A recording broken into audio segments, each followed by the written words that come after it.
How to connect R36S to your TV in 2025, quick and fast and easy.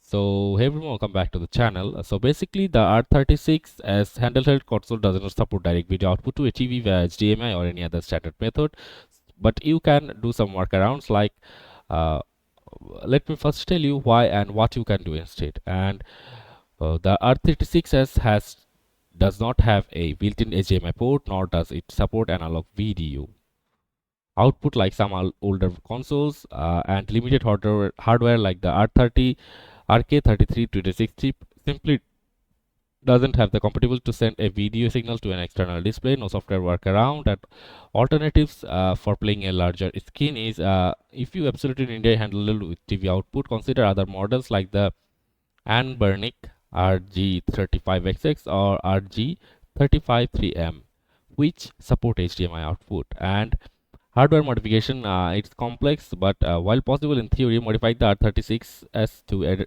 add internal display output would require advanced soldering and technical expertise. It's generally not recommended unless you are comfortable with hardware hacking.